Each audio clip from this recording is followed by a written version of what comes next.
Greetings.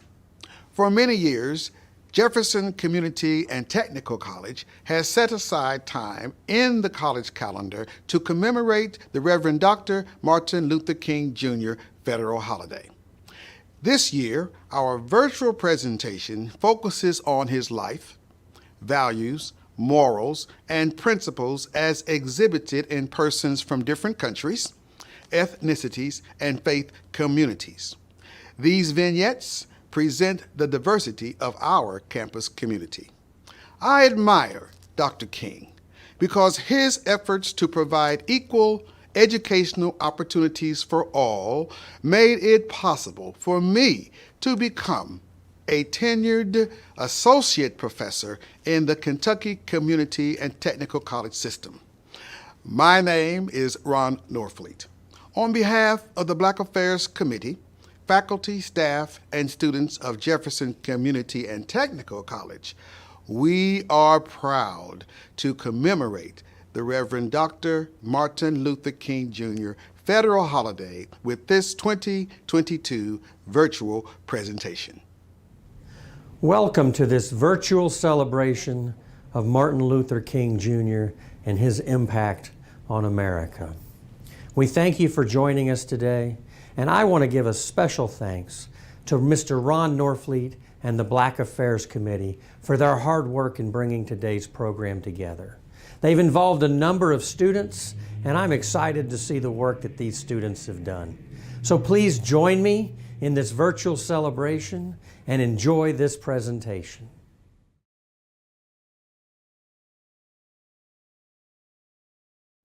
The purpose of this speech is to recognize Dr. Martin Luther King Jr. He was a champion of equal rights for all. He was quoted as saying, "I look to a day when people will not be judged by the color of their skin, but by the content of their character." Dr. King was born January 15th, 1929 in Atlanta, Georgia. In 1948, at age 19, he received his Bachelor of Arts in Sociology from Morehouse College. In 1954, at the age of 25, Dr. King was called to be the pastor at Dexter Avenue Baptist Church in Montgomery, Alabama. In 1955, at age 26, he received his Doctor of Philosophy from Boston University. He helped lead the Montgomery bus boycott. He helped lead the March on Washington, where he delivered his famous "I Have a Dream" speech. He was a lead figure in getting the Civil Rights Act of 1964 passed. It is worth noting that while he was surrounded by many supporters, many of his ministerial peers lagged in their support. Dr. King inspired many young people of college age to get on the bus and assist with voter registration in the South. Many young people protested the Vietnam War. Many young people marched, and some lost their lives for the causes that he led. I admire Dr. King for being a leader for his people and the world. His daughter said of him, when he talked of his beloved community, he talked about everyone bringing their gifts, their talents, and their cultural experiences. For young people and college-age students today, we must bring together our differences to create a better world for ourselves and others. My name is Cameron Owens. I am a student at Jefferson Community and Technical College, and I am majoring in theater arts.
The purpose of this speech is to recognize Bilkiss, a deity of protest.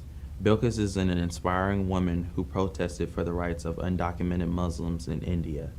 Dadi means grandmother in Urdu, which is quite fitting since she is 83 years young. In her country, citizenship for Muslims is blocked. For over 100 days, she attended day-long sit-in protests in which she had to walk a mile to and from the site. Although at times she feared for her life, she remained steadfast. Bilkiss proclaims, "We are Indians. We have been in India for a long time and have not thought to go anywhere else because we want to stay here." I admire Bilkiss because she shows us that it is never too late to fight for what you believe in. Dr. Martin Luther King Jr. was also a champion of protest.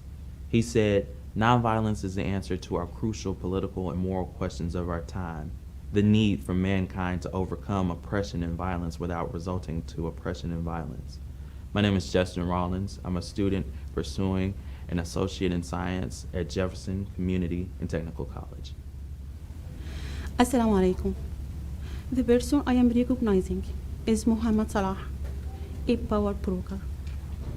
Mohamed Salah is an influential person and has the power to direct and attract people's attention. Mohamed Salah, the Liverpool player, is one of the best footballers in the world. Moreover, this Egyptian king is a better human being than he is a football player. Mohamed Salah is an iconic figure for Egyptians and Muslims all over the world. In the face of hate, racism, Islamophobia, Mohamed Salah represents one of millions of Muslims in a different way than what is reported by the media. He supported the poor peoples with food, healthy aid, and other goods. He participates in the Union Instant Network school programs, which aims to connect young refugee and host country students to high-quality online education. I admire Mohamed Salah because he had a dream. He believed in himself, and he worked hard to achieve his dream. He said, "If you have a dream to achieve it, trust yourself." Dr. Martin Luther King had also a dream, which was addressed in his historic speech, "I have a dream." My name is Mona Ali. I'm a student majoring in dental hygiene at Jefferson Community and Technical College. The purpose of this speech is to recognize a human rights activist, Ishmael Bay. He was born in Sierra Leone, and when war started in 1991, rebels invaded Bay's hometown and he was forced to flee. At age 13, he was forced to become a child soldier. He fought for 3 years before being rescued by UNICEF.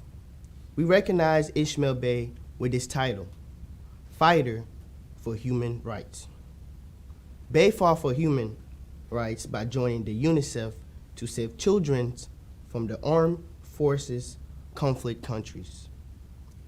His mission is to do whatever he can to make sure children don't go through the bad situation that he went through.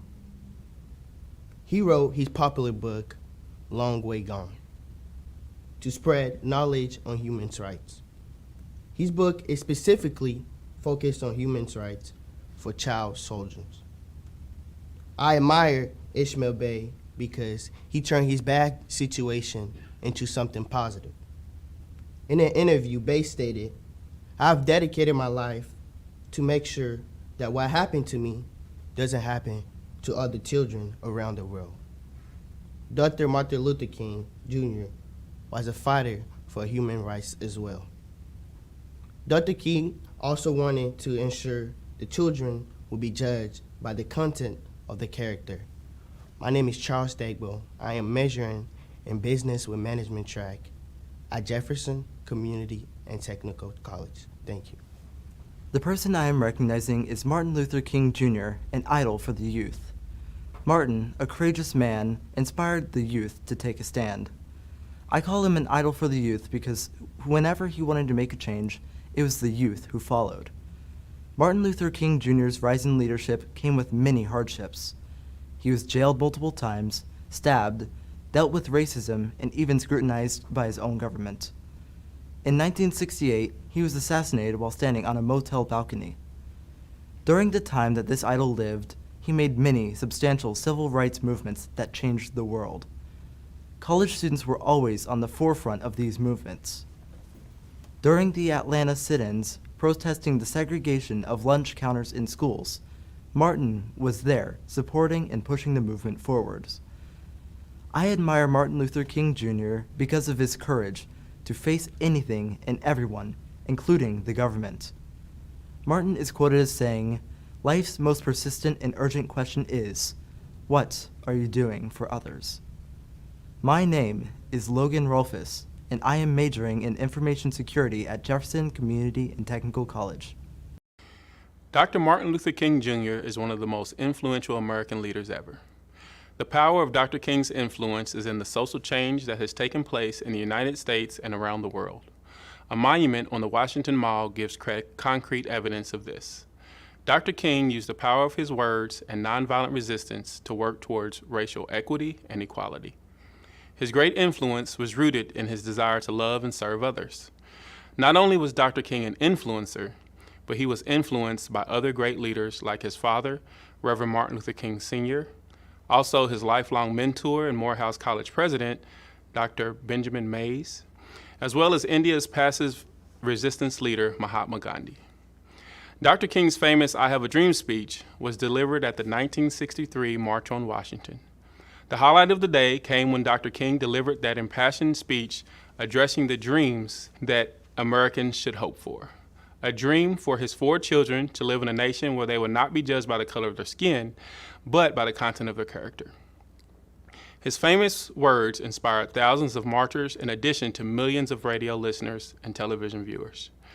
After the march, Dr. King, along with other civil rights leaders, met with President John Kennedy and Vice President Lyndon Johnson to discuss the importance of civil rights legislation.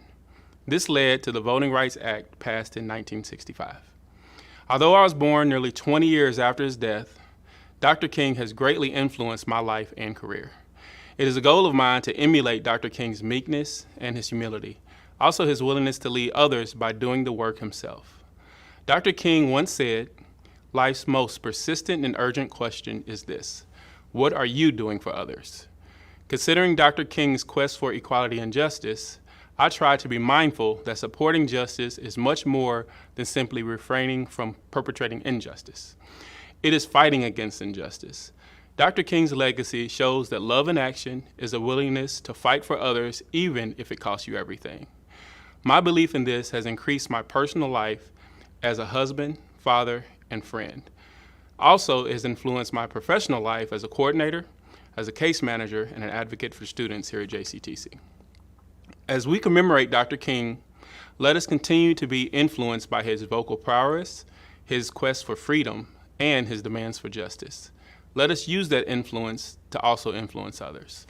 I am Brandon Halcomb, and I'm a coordinator for the Ready to Work program here at Jefferson Community and Technical College.